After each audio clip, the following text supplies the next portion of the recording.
بھیج دیا کہ میں نہیں چھاپوں گا، یا سپرنٹینڈنٹ پریس برانچ کو بھی بھیج دی اس کی نقل. تو میم شین اور میں جا کے ڈی پی آر کو ملے تو اس نے کہا صاحب آپ درخواست دے دیں تو پھر میں بھجوا دوں گا. اور وہ تو یہ باہر کہنے لگے کہ اس کی نیت خراب ہے، میں پرچہ چھاپوں گا جو ہو سو ہو. دلیری تھی. ہاں تو وہ صاحب پرچہ چھپتا رہا، ڈیکلریشن کی منظوری نہیں ہوئی تھی.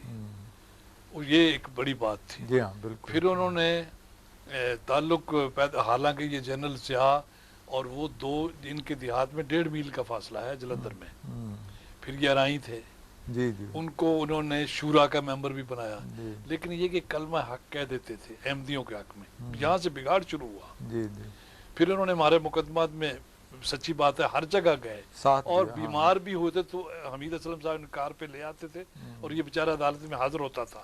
لیکن عجیب بات یہ ہوئی کہ جنرل ضیاء سے جب وہ بدگمان ہوئے، یہ پچھلے الیکشن میں کھڑے ہو گئے رنالہ خرد سے، تو میرے پاس آئے 2 آدمی ان کے ساتھ اور تھے. مجھے کہنے لگے بھائی میں کھڑا ہو رہا ہوں اور میں نے کاغذات داخل کر دیے. میں نے کہا تم کیوں کھڑے ہو گئے ہو، تم نے ہونا تو ہے نہیں، فائدہ کیا ہو.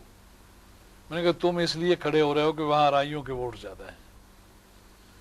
چاروں جو کھڑے ہو رہے ہیں چاروں ارائی ہیں اور کروڑ پتی ہیں وہ دو، ایک مچل والا ہے ایک وہ حضرت پر کرما والا کا لڑکا ہے. تمہیں کون پوچھے گا. تو یہ اٹھ کے اس کہا اچھا میری بات سنو.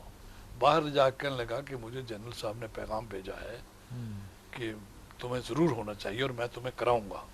میں نے کہا خدا کے لیے نہ کھڑے ہونا، وہ صرف جھوٹ بولتا ہے شخص. تو یہ تو خیر اس بات کو انہوں نے تسلیم نہ کیا. میں نے کہا باقی رہا یہی کہ ہمارے نہ تو ووٹ ہیں، پھر جماعتی طور پہ ہم نے فیصلہ کیا کہ ہم کسی پارٹی کی مدد نہیں کریں گے.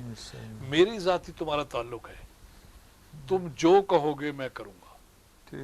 میں اس کی خود ایکسپلینیشن دے لوں گا. تمہیں پیسوں کی ضرورت ہوگی 24 گھنٹے پہلے بتا دیا کرنا، جہاں سے میں لاہور کے لیے لیتا ہوں تمہارے لیے بھی لے لیا کروں. تو یہ خیر الیکشن میں لڑا اور یہ ہار گئے. جب ہار گئے تو ایک دن گھر آئے تو مجھے کہنے لگے مجھے ہار جانے کا صدمہ نہیں ہے، سب سے بڑا صدمہ اس بات کا ہے کہ جنرل نے ایک بریگیڈیئر بھیجا ہوا تھا جو میرے خلاف پروپیگنڈا کرتا رہا آخر تک. میں نے کہا میں نے تو تمہیں کہا تھا. دیکھو بھائی ہمارے ساتھ کیا دشمنی تھی، یعنی یہ اس نے ہماری دشمنی میں خدا تعالیٰ نے لی کہ اللہ اکبر بھی نہ کہو، اشہد ان لا الہ الا یہ بھی نہیں، تو تمہارے ساتھ کیسے وفا کر سکتا تھا. تو اللہ تعالیٰ کے فضل سے وہ عملاً تو احمدی تھے، یعنی یہ اس نے ہماری دشمنی میں خدا تعالیٰ نے لی کہ اللہ اکبر بھی نہ کہو، اشہد ان لا الہ الا یہ بھی نہیں، تو تمہارے ساتھ کیسے وفا کر سکتا تھا. تو اللہ تعالیٰ کے فضل سے وہ عملاً تو احمدی تھے اس وقت، یعنی یہ اس نے ہماری دشمنی میں خدا تعالیٰ نے لی کہ اللہ اکبر بھی نہ کہو، اشہد ان لا الہ الا یہ بھی نہیں، تو تمہارے ساتھ کیسے وفا کر سکتا تھا.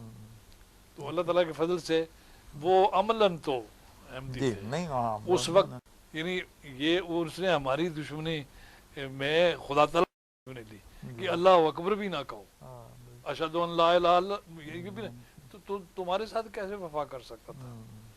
تو اللہ تعالیٰ کے فضل سے وہ عملاً تو احمدی تھے اس وقت. آپ نے یہ بھی مجھے بتایا تھا کہ general Zia ul-Haq was your class fellow.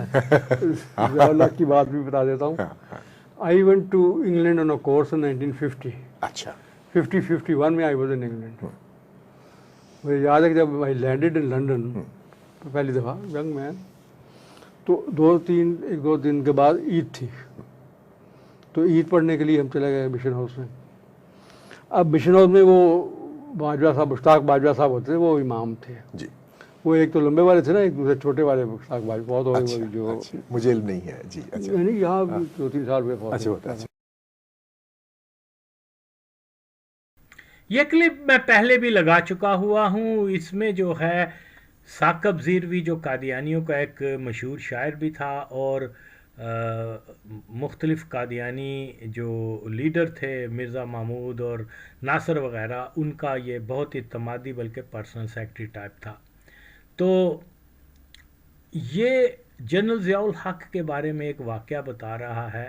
میم شیم اور وہ جو ہے اس نے اس کو کہا کہ الیکشن، آپ نے سنا کہ وہ کیا کہہ رہا ہے، اس کی بیک گراؤنڈ بھی جو اس سٹیٹمنٹ کی ہے وہ میں نے لگائی ہے، آپ سنیں. اور آپ نے جو کچھ سنا ہے برائے مہربانی اگر ہو سکے تو آپ خود یہاں کومنٹس کر کے بتا دیں کہ وہ کیا کہہ رہا ہے. اوکے. واضح طور پر ثاقب زیروی جو ہے وہ اعتراف کر رہا ہے. وہ کیا کہہ رہا ہے ضیاء الحق کے بارے میں؟ وہ اللہ کے فضل سے وہ عملاً تو آمدی تھے، اور ساتھ میں جو بیٹھا ہوا ہے وہ فوراً اس بات کو دبانے کے ایک دم بیچ میں بول رہے وہ یہ اس طرح کی بات آپ خود سن سکتے ہیں، لیکن اعتراف جو ہے وہ صاف سنا جا سکتا ہے کہ وہ خود کہہ رہا ہے. ثاقب زیروی جو مشہور مرزئی تھا، اوکے، جو ان کے راز نیاز ہر ایک چیز سے واقف ہے اور ان کا اعتمادی آدمی ہے اور سینئر مرزئی ہے، کیونکہ آئی تھنک ثاقب زیروی کا جو شاید والد بھی مرزئی بنا تھا. خیر، بات کیا ہے کہ یار وہ مرزئی اپنی زبان سے بتا رہا ہے، اور موسٹ سینئر مرزئی جو ہے وہ بتا رہا ہے اللہ کے فضل سے عملاً تو وہ آمدی تھے. صاف سن سکتے ہیں آپ.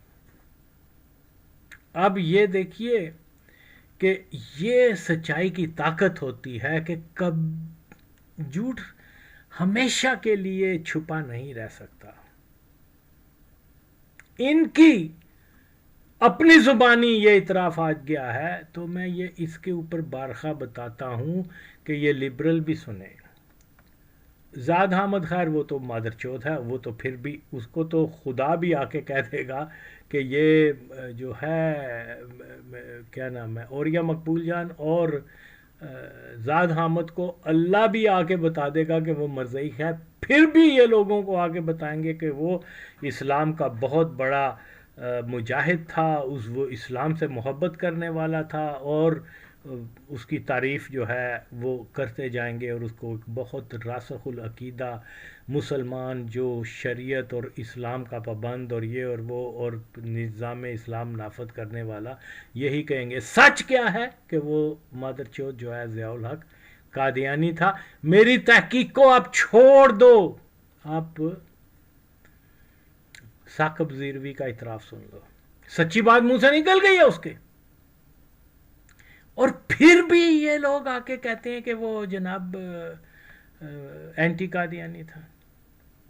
وہ خود بتا رہا، اتنے زیادہ اکثریت لوگ جو اس نے مجلس شورا میں اس کو بنائے تھے، اس کے ممبران، اکثریت مرزئیوں کی تھی، جس میں وہ نون میم بھی ہے جو مرزئی تھا، اور یہ اور بہت سارے عمران خان کا ماموں اور بزدار کا والد، بہت سارے ان کی طویل. خواجہ یار اوپن مرزئی. کون؟ یہ جو آج کل وزیر کیا بنا ہوا ہے وہ مادر چود، یہ سیالکوٹ کا جو ہے خواجہ آصف کا والد اوپن مرزئی تھا. اس ضیاء الحق حرام زادے نے اس کو مجلس شورا کا جو چیئرمین بنا دیا. اور یہ اس زمانے کے مولوی جانتے تھے، مدودی جانتا تھا، یہ سارے مولوی جو اس زمانے کے تھے وہ جانتے تھے کہ یہ مرزئی ہے. خواجہ صفدر وہ جانتے تھے، کوئی نہیں بولے. تو اس لیے میں جو بارخواہ یہ بات کرتا ہوں، اب یہ لبرلز وغیرہ مزمل وغیرہ، اب یہ یا وہ ایک ہے کہ وہ کونی سا حرام زادہ بونڈی سا لڑکا، کیا نام ہے اس کا، وہ شہزاد، اب یہ بتائیں کہ وہ قادیانی خود اعتراف کر رہے ہیں کہ وہ مرزئی تھا، تو یہ ماچود اس کو آ کے اسلام کا اور اینٹی مرزئی کہتے ہیں. تو آپ کس کی سنو گے بھائیو؟ ضیاء کا قادیانی عبادت گاہ میں نماز ادا کرنا عید کی، وہ بھی آپ کے سامنے آ گیا ہے.